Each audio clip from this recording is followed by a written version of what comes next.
music. Woo! Foxboro Rush, Travis Thomas here with Adam Pellerin. How are you, champion of the world? You know what? I'm feeling fine, Travis, as is the city of Boston. I'm sorry, the city of champions. That's right. With the Celtics raising another banner. The first championship in the city of Boston since the Patriots were able to get the job done. I think we're a long ways off from the Patriots winning another title, but maybe some other teams could be in the mix. You never know. You never know, my friend. By the way, the first Boston championship of your dear friend Travis Thomas. The first of many more. I hope, Adam, as I told you when I showed up here, I said, listen, man, I'm here for one thing. The dirty water and the titles, baby. Woo! Well, I guess that's two things, but you know what I mean. So we'll see. Hey, listen, my friend, I covered a Stanley Cup champion in the Washington Capitals. I covered a World Series champion in the Washington Nationals. Now I've covered the Boston Celtics, banner 18. Come on, Drake May. The only thing eluding me is that Lombardi, Adam. And damn it, I'm going to get there. Drake May is going to take me to the promised land. I can feel it.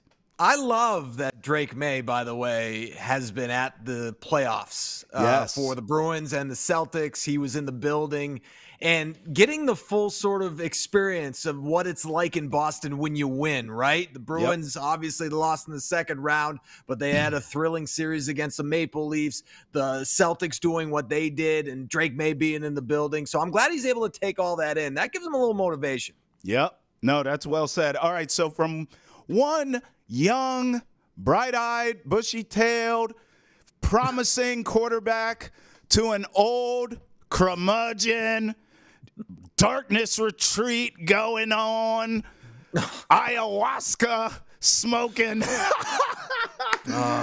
dumpster fire in Aaron Rodgers. I have some quotes for you, my friend. I'd love to hear these. Yeah. So Rodgers, as we all know, missed the Jets' mandatory minicamp last week for something that was, quote, very important to him. So Albert Breer, these are the quotes here on Aaron Rodgers' unspecified whereabouts. The best I can answer this right now that I feel solid about is that he is somewhere that they could not excuse and maintain credibility with the rest of the locker room, but would be expected that it would not be an out-of-left-field thing for him, Breer said. He went on to say, you guys can open your mind, so to speak, and as to where he's been known to open his mind sometimes into all the possibilities, end quote. Translation, he's on another darkness retreat, and clearly, Adam, he's back on them narcotics. He's seeing all kinds of things and hallucinating and getting in one with his chi or whatever it is that he does. This is a mess. I didn't believe this from the beginning, Adam. I was all over this.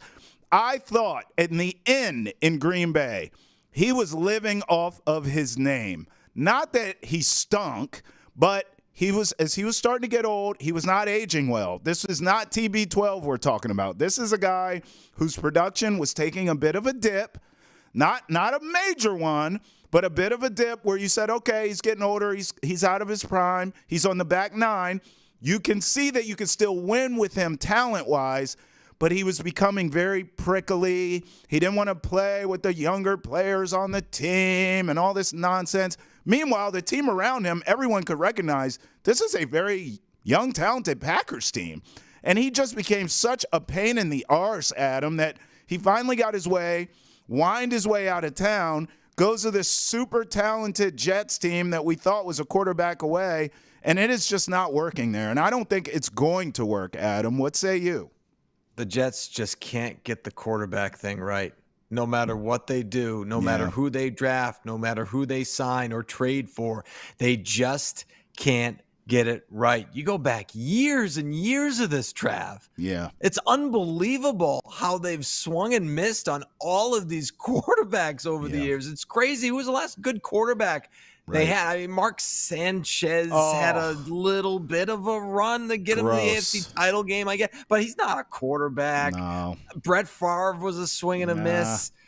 You know, I mean, Chad I don't know. Vinny Pennington. Testaverde, maybe, right? Vinny Testaverde, Vinny's the last guy. Gross. Really? Seriously? I know. It's been awful. And no, I don't think this Aaron Rodgers thing is going to work out either for a number of different reasons, right? I mean, we're talking about Aaron Rodgers being a distraction right now. Yeah. To the Jets, to his teammates, to his head coach. They find themselves answering questions about Aaron Rodgers not being at mandatory minicamp. Yeah. So even if Robert Saleh is saying, hey, you know what? We're in a good place right now. Me and Aaron are on the same page. And he's saying all of these things publicly. The point is, Travis, is he's having to address these things publicly because his quarterback, his 40-year-old quarterback, coming off an Achilles injury that forced him to miss the entire season, is not at mandatory minicamp as he tries to make his way back on the field for the Jets. It's awful. I don't care that he was at OTAs. It doesn't matter. He's not at mandatory minicamp. He's making it about himself. He's a distraction to his head coach, to his teammates, and he is a great annoyance to Jets fans who are just like, come on, can we just get one quarterback under center for an entire season to be competent? That's all we want.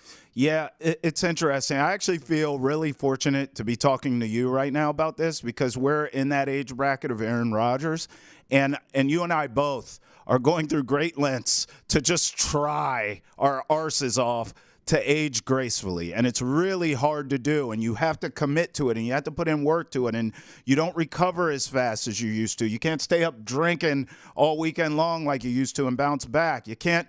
There's certain things in your diet you have to change. And I actually mentioned TB12 earlier, and it's kind of funny because Tom, as he aged, became obsessive with aging and trying to squeeze every little last bit out of the juice of that lemon, so to speak, as his career went on. And even when he left here, he handpicked Tampa Bay. He looked at that roster construction. He said, okay, this is a really good offensive line. We have a high draft pick. We could take another tackle in the line in the draft, which they did. They had receivers. They had a running game. Bruce Arians. It made sense. Everyone who retires goes to Florida. Everything made sense for Tom. And it was very calculated and very Tom. Now you have Aaron Rodgers, who really, and I'll go back to this, if he looked at the world in the same way, okay, darkness retreats ain't it, brother. Like, that's not the way, that's not the fountain of youth here, as far as it pertains to football anyways. And I think he overlooked a young Green Bay team. All he had to do was stop being a pain and just stay there, keep his head down, work, and those young players could grow around him. Now we're seeing Jordan Love grow with those young players, but Rodgers could have helped really usher in these young guys and maybe moved it along even faster in terms of their development. But instead, he says, well, you know what?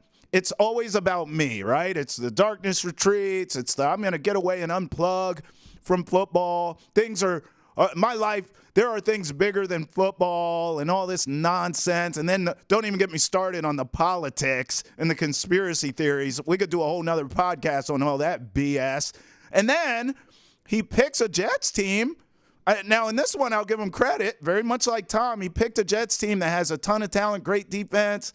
It's a big market in New York. I kind of get it. But there's no offensive line there. So I'm like, this guy has set himself up, in my opinion, Adam, to not age gracefully. He is aging rapidly. I mean, he's aging faster now. We never saw him with any catastrophic injuries in Green Bay. I mean, an Achilles is no joke. And I think a lot of it is because of that offensive line. And he certainly is not, from my purview, taking this rehab of one of the hardest injuries there is to rehab from, Adam. He is not taking it seriously by going on these damn darkness retreats. You need to be getting treatment, getting healthy, being with your teammates, being at everything mandatory, voluntary, or otherwise with your team, and he is anything but doing all of that. Yeah, if you're going to commit to play football at the age of 40 or older, or even in your late 30s, you have to make a commitment similar to what Tom Brady did, right? And I know we always compare quarterbacks to Tom Brady, but in this case, it's relevant because of Aaron Rodgers' age, right? Yeah. Because we never thought of quarterbacks playing into their 40s. Right. Right? That was not a thing until Tom Brady really made it a thing. I mean, Warren Moon was a guy who's sort of an anomaly.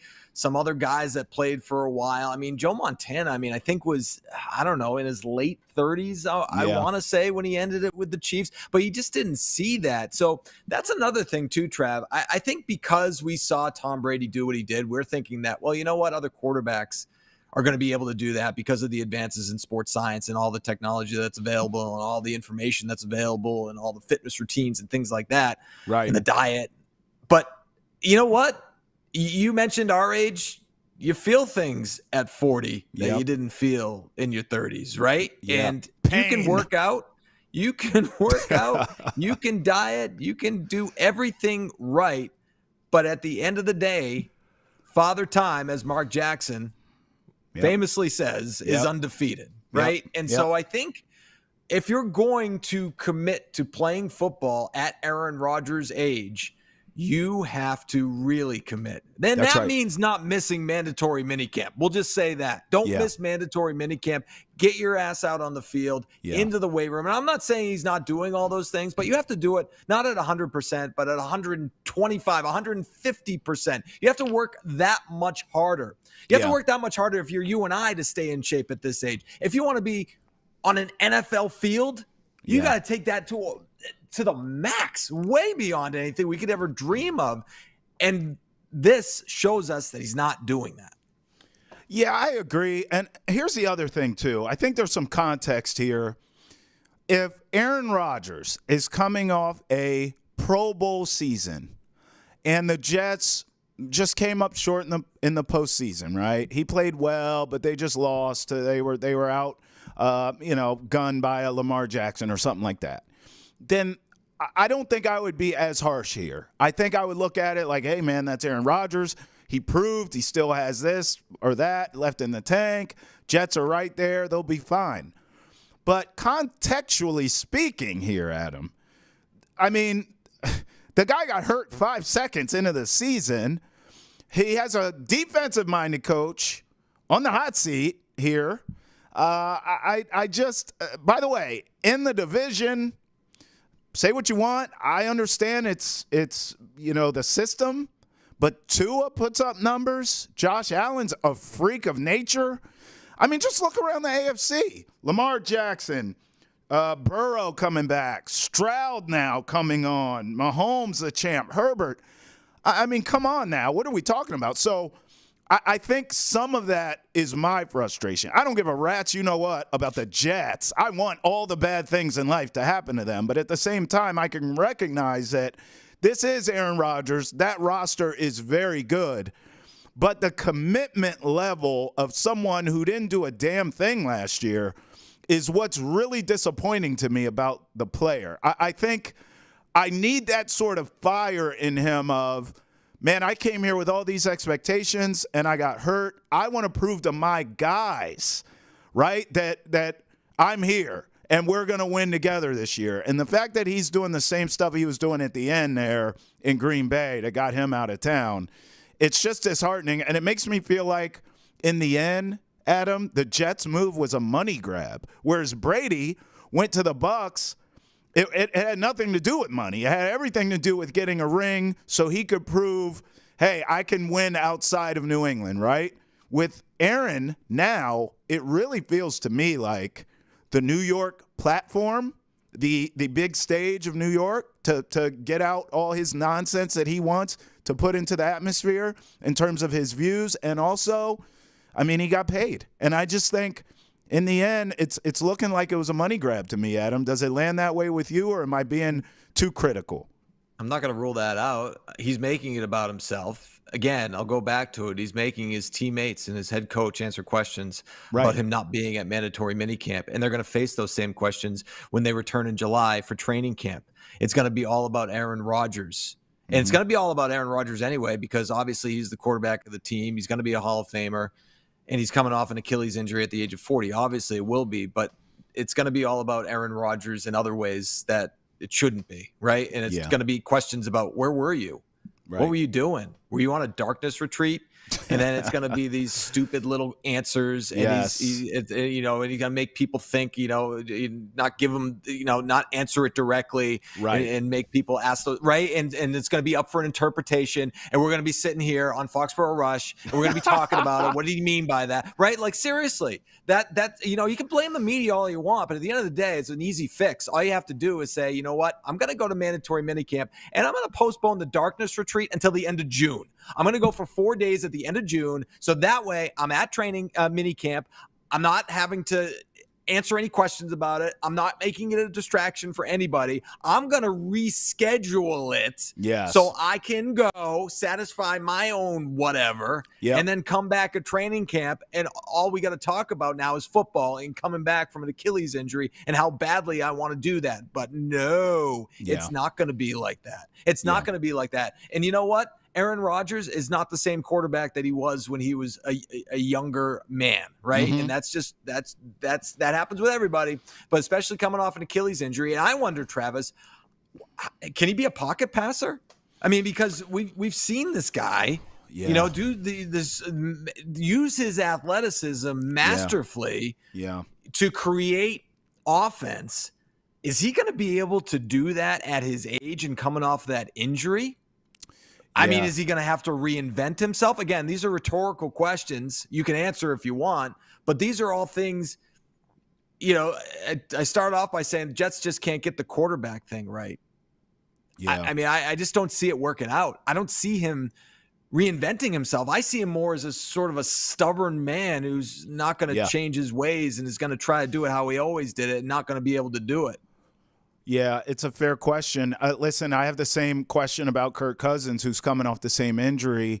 Neither one of these guys we're talking about are Lamar Jackson type guys who are going to run all over you, but both of them move a lot within the pocket to set up the pass down the field. But the difference is, I know Kirk Cousins is devoted to football. Kirk Cousins is going to come back as healthy as possible and probably still play at that same high level and never win anything when it counts. But in terms of the regular season, he's going to put up numbers.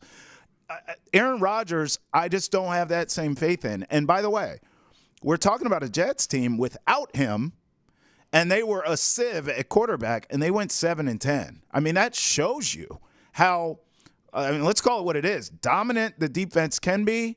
And those weapons in Garrett Wilson and others, and they added some this offseason, this team's ready to go. And so if you can win 7 games without Aaron Rodgers, I mean, my God, if the guy can stay upright, Adam, to your question, even if he is a pocket passer, it's an upgrade from what you've had at the position for many moons. So I look at it like, really, you need more mental. You need the mental aspect of Aaron Rodgers dialed in more so than the physical. If he is limited in terms of we don't see that scrambling Rodgers anymore, sure, you lose the magic of Aaron Rodgers, but he's still just standing in the pocket, reading defenses. He's accurate as all hell. He's got zip on the ball.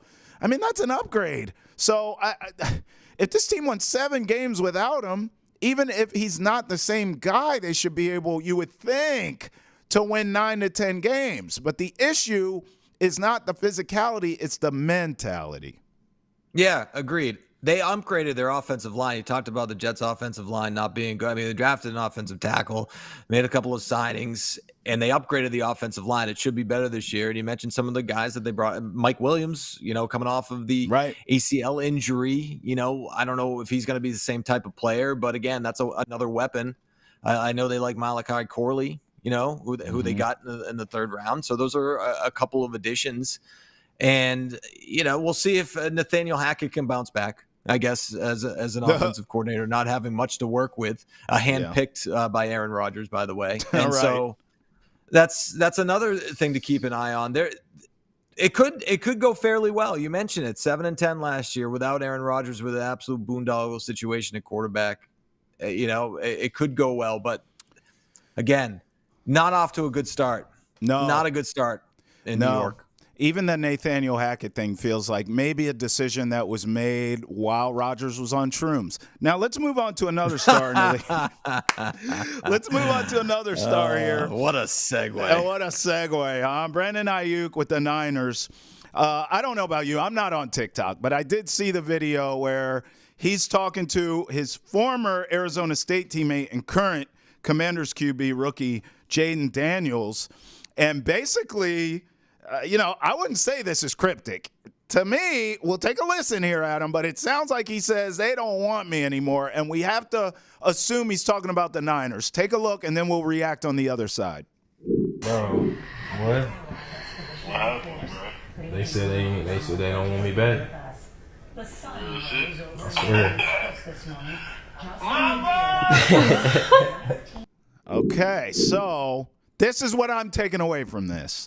He's talking about the Niners, and that Jaden Daniels celebrating there thinks my Commanders can go get this guy. Well, I would tell Jaden Daniels, get in line, buddy, because there's a bunch of teams, including one we're talking about right now, that I would love to trade for Brandon Ayuk and then pay him whatever he wants. Now, the reports, Adam, are that the Niners offered him $26 million per, which to be honest, I think is fair.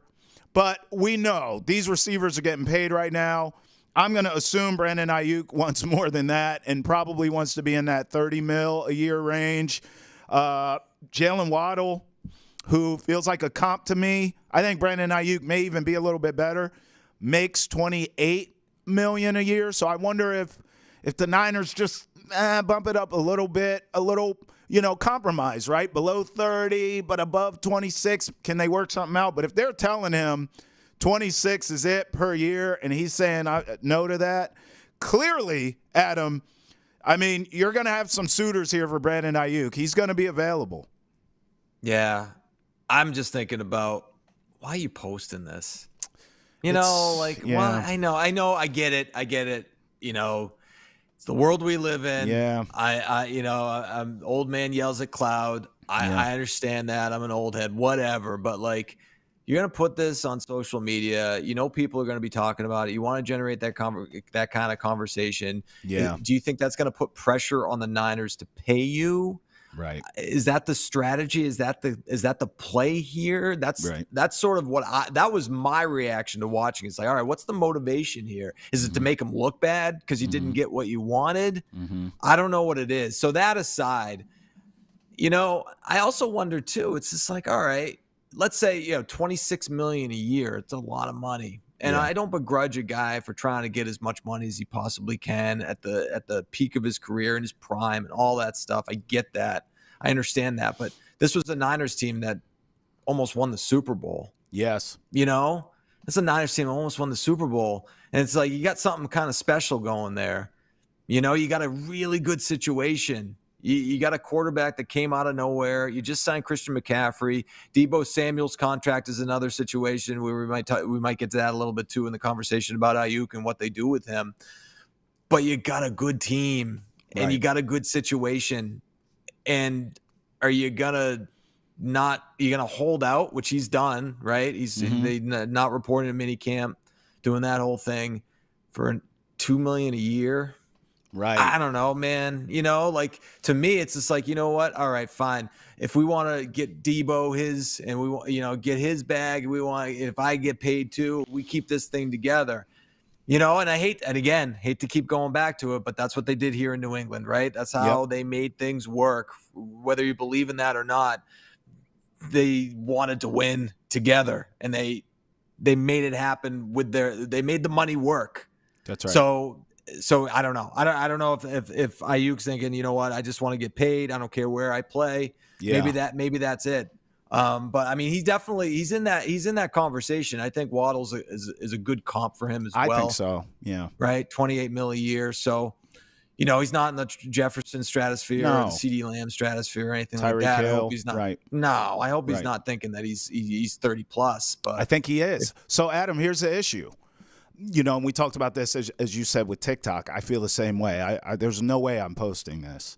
I think it speaks to the decision-making, not just of him, just that generation in terms of, I think what's happening here is he's looking at all these wide receivers get the bag this offseason. Yeah.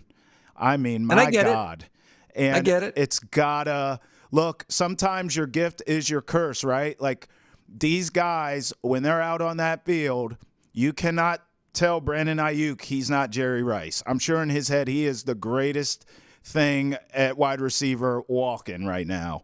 But, he looks around the league and he goes, Amon-Ra St. Brown got what? I mean, this guy got what? He got what? And it's ego, Adam. I mean, that's what it is. Now, the thing is, I understand that because that's part of what makes you great on Sundays. But you also have to see the forest through the trees. To your point of, you have something special there in the Bay. So if you want 30 or somewhere in the 30s and they're offering, like reports say, we don't know, reports say 26, common sense would tell me, all right, let's bump it up a little bit, get me in that Jalen Waddle range, and then let's go ball. And then figure out Debo too, right? Like, I completely agree with you I think in sports now, there's so much money, we are losing sight of team. And this is a bigger conversation for you and I on a different podcast maybe, or a different day of Foxboro Rush.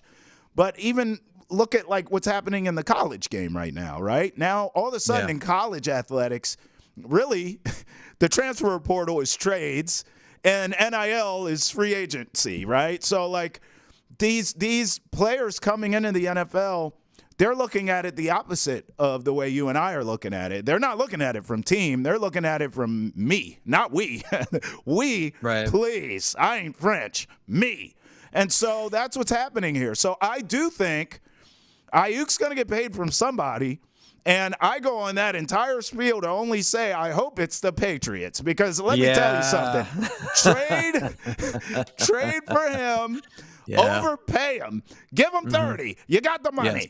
Give him 30, and I am willing to see if he's a true number one option, because right now where he is, there's just too many weapons to truly know. He puts up numbers like a number one, but between Debo and McCaffrey and Kittle and, I mean, my goodness, send him here where you're going to be the man, and you will be paid accordingly. Now let's see what you do. I am willing to do that, Adam. Yeah, no question about that. I mean, I'm talking about taking a team-friendly deal with the Niners, who are ready to win now. Right. Because if I'm him, I'm thinking about that. I would be, just because you were just in the Super Bowl and you got this great roster, you got this quarterback came out of nowhere, right? And you got weapons. Now, if I'm a Patriots fan, I'm like, bring this guy here, pay him whatever he wants, because Drake May needs somebody to throw to. That's what I'm thinking. Mm-hmm. So I don't know if the Patriots, if that's even a consideration for them at this point. I wish it were. Yeah. Because you need a number one, man. Like Tom Brady's not walking through that door anymore. He can't make chicken salad or chicken bleep. Right. You know what I mean? He can't do. He can't ask your rookie quarterback. Jacoby Brissett's certainly not going to be able to do that. You can't ask your rookie quarterback to do that. Yeah. And so why not? Why not, man? Like why not? So it's easy to say it's not my money, but that's the market. That's the market for a top wide receiver. We just went through those names. The guys that are making all that money, the top flight wide receivers in the National Football League are getting paid that kind of money. That's so right. You're going to have to do that if you want to bring somebody like that in. You can't offer, we talked about Gerard Mayo taking a lot of the stuff from the back in the day down, all the Patriots championships and all that stuff, right? So you can't, and conversely, you can't sell that now. Right. That's not part of the sales pitch, because it's like, why do I want to come here? Who's throwing me the football? What does this team look like? He can't be looking at that, though. It's obvious to me he's not looking at that, because he would work it out with the Niners. If it's clearly about the moolah. And that's my point, Trav. Yeah. That's my point. It's like, if you're the Patriots, no, you can't offer any of that. You have to offer you have to offer him what he wants. That's right. And lobster rolls, because let me tell you something. At some point, my deal is going to be up with Nesson, and I'm going to be honest.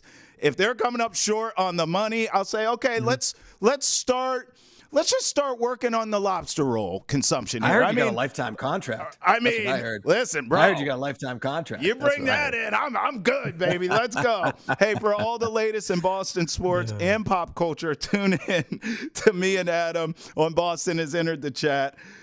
Check it out on Nesson's YouTube, Facebook, Twitch, wherever you get your podcast. Make sure you follow us as well on all your social media accounts for all of our best content. All right, former Patriot Phillip Dorsett had some interesting quotes I want to read you here. He says, Andrew Luck had more talent than Tom Brady. Quote, Andrew was amazing, Dorsett said. This is via Patriots Wire. He says, I always say this to everybody, people who ask me, because they know I played with Tom.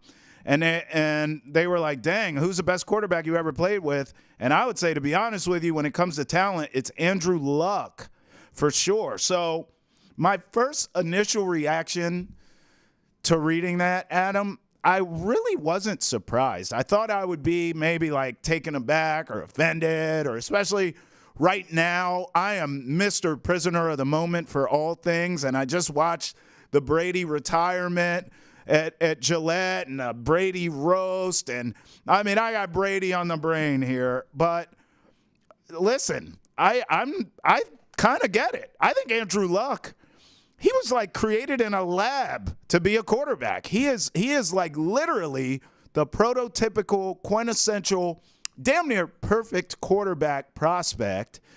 And that was not Tom. Tom got it out of the mud, baby. He had to earn it. And that's why we love him. But, I mean, it's not shocking to hear this sentiment about Andrew Luck. How did it land with you? Because it didn't surprise me. I was surprised Phillip Dorsett was still in the league, to be honest with you, Trev. I was like, Phillip Dorsett, when did he retire? Oh, he's still playing? Like, that was my legit reaction. No disrespect to Phillip Dorsett. I thought this guy retired years ago. Yeah. So that was number one. Number two, yeah, it doesn't surprise me because we've heard this before, right? Yeah. When it comes to Tom Brady and the quarterback comparisons, and Aaron Rodgers was always the guy that, hey, you know what? Aaron Rodgers is the best quarterback in the NFL. And he's got all the talent. Look at his mobility. Look what he could do, right? And all those things. So I think, you know, it just depends on how you define the word talent, right? Is talent the whole package? Up here, right here, or is it just like the raw athletic ability, the ability to throw on the run on a dime, like again, like that's why guys get drafted. Like Andrew Luck was the number one overall pick, right? So it's just like that's why he got drafted number one overall, and Tom Brady didn't, because he didn't have those tools, that skill set, to talent evaluators. That's why Zach Wilson got drafted where he did, right? Because of that talent, right? So, right, the athleticism, all of those things. So, no, it doesn't surprise me. Yeah. But it's the same Andrew Luck who came into Foxboro twice during the playoffs and got his ass kicked by Tom Brady. Right. You know what I mean? Right. So I get it's more than just the quarterback, but at the same time, it's like, all right, well, what? Maybe your definition of talent isn't correct, right? Yeah. Like maybe you could say, you know what, Andrew Luck was a better athlete. You know, Andrew Luck had a stronger arm. Maybe you can pick it apart, but in terms of talent, there's just so much that goes into that word for me. Yeah, and I can't just agree. You know?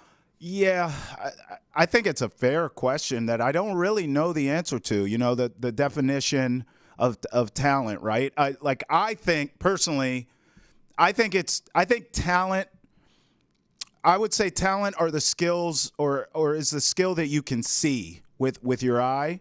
And then intangibles are the skills that you can't see. So when you have a truly great all-time athlete, it's a combo of both, right? So you have enough talent, what we can see with our eyes, that's the measurables, your size, your speed, whatever, as it pertains to that sport. And then the intangibles, the things we can't see, that's the work ethic. How do you get along with your teammates and others, your coaches, things like that? Are you on time? Are you dialed in? Are you locked in? Those are things we can't necessarily see with the blind eye, but, you know, if it's in you and you have the combo of the two, well, now we're talking, right? Now we're cooking. Yeah. And that's why I think Andrew Luck had both, quite frankly. Tom Brady lacked in one more than the other, but he worked on what he lacked at, and that caught up to the intangible, and that's what we see. I mean, look, you can speak to this more than me. You played sports at a higher level than I did. I never went beyond a high school. But even my high school experience playing sports, I had guys on all the teams I played on. I played basketball, football, and lacrosse. And all three of those teams, there were guys who were skipping class, didn't get good grades, were getting in trouble, suspended, academic probation all the time, and they could come in and drop 30 on you any day, or in football, catch touchdowns, or in lacrosse, lay you out, score goals, whatever it was. I imagine you've encountered the same thing along your path. That's talent. But the intangible stuff is what will separate you and actually give you, I would say maybe, Adam, like staying power, right? Like so you don't fizzle out. You can be super talented and fizzle out. If you have the intangibles and the other things I talked about, I mean, you may have lasting power long enough to where maybe your talent can catch up to that. Does that make sense? Yeah, it does make sense. Again, you've explained it in a way that definitely makes sense. I would want more from Phillip Dorsett. If I were doing that interview, I'd like, well, what do you mean by talent? Right? Elaborate. Do you mean athleticism? Do you mean, are you breaking down the physical attributes? Because Phillip Dorsett played with Andrew Luck towards the beginning of his career, where he was still learning the quarterback position. So maybe that's what he was talking about. Because I would say that some of those intangibles you're talking about, those intangibles evolve into talent, right? Because knowing and understanding the playbook is an intangible that becomes a talent. Reading defenses is an intangible that becomes a talent. Right. Thriving under pressure is an intangible that evolves into being a talent, right? And so, so I think it's a semantics, sort of conversation. But but at the end of the day, I think I want more. I want to know more. I'm going to call Dorsett up right now. I want to get him on the pod and ask him what he means about that, because I'm not quite sure what he exactly meant. That's fair. I tell you what I wanted more of. I wanted more Andrew Luck in the NFL, man. I was really to come to think about this now that we're talking about this can actually be therapeutic for me. I had a ticket, Adam. I'll never forget this. I had a ticket on the Indianapolis Colts to win the Super Bowl at like 15-1. Before Andrew Luck, the offseason where Andrew Luck said I'm going to retire, because remember he did it like kind of last second. And I was so angry at that time that I didn't care about Andrew Luck retire. I didn't care about the player. I was just mad that he was leaving, and I was stuck with this stupid ticket that would never cash without him. And now, reflecting back on it, that I'm calmed down and I'm in the city of champions here. I wish we had more Andrew Luck as a player, because he was just so fantastic, and he was in a wasteland too. I mean, the ownership there with the Colts, still there, by the way, they just did not build around him properly. He never had an offensive line. It's just a shame that we didn't get more Andrew Luck. I imagine you feel the same way. I do, and I was thinking about it as you were talking. That could have been Tom Brady's next great rival. Yeah. Right? It could have been, because that would have been perfect too, right? Because Peyton Manning, all those years in Indianapolis, and then Andrew Luck takes over, and it's sort of like, all right, Peyton couldn't get it done against Tom in Indy. Can Andrew Luck? Right. And that would have been a cool storyline to follow, but it just didn't materialize. Peyton went to Denver and got his, and then Patrick Mahomes came up on the scene, and but it would have been cool to see Luck go against Mahomes, like all of those matchups that you could have seen, but it just didn't work out. No, you're right. And the other thing too about Luck, he added a wrinkle, I guess, and now we see it with Mahomes, but he added a wrinkle that Manning didn't have, because Andrew Luck, now some of it was because he had to run for his life, but he could get out of that pocket. He could dip on you, man. And I always respected that about him, and thought, to your point, if we could have got Brady and Luck for a long time, that would have been a weapon that he possessed that he could have used against a Tom Brady, is his legs there. So while we're talking about this, let's just keep it to the NFL, because we could go all sports here, but let's keep it to the NFL. Who are some players or a player that you wish had played longer? They retired a little too soon. for your liking? Who comes to mind for you? My guy's Barry Sanders. Barry Sanders was my favorite player growing up. So he was, in Detroit, late 80s to late 90s, Yep. 10 seasons. And that was right in my wheelhouse of playing football, like in Pop Warner, and then in high school, I wore number 20 because I just loved him. I tried to be shifty like him. And he was just the greatest. Those huge shoulder pads, running around. And the memorable moment that I have as a Patriots fan was you playing the Patriots, and you've seen the clip a million times. Of course, turning around Harlan Barnett. Yeah, Barnett does like a 540, a 360 plus a 180, just like completely spun around by Barry. And his last season in the NFL, he had close to 1,500 yards rushing. He retired at the age of 30. And I know the shelf life on the running back position is a short one, but he had more left in the tank. And I just wish I got a couple more years of Barry Sanders. But to me, he's the greatest running back of all time. You're going to laugh at this. I hyped him up so much in my house now to my young kids that I convinced them. I was showing them YouTube clips and all that, and I convinced them to watch the documentary that's out on him. I think it's on Amazon Prime. And I should have known better, Adam, because he is so boring. I mean, as exciting as he was as a player, when he talks, is like watching paint dry. And my kids checked out in 20 minutes, and I couldn't be mad because I was like, this doc sucks. Sorry. Yeah. I'm going to go same franchise here. I'm going Calvin Johnson. Yeah. And look, he rolled out for the same reason Barry did. This franchise sucks. I'm out.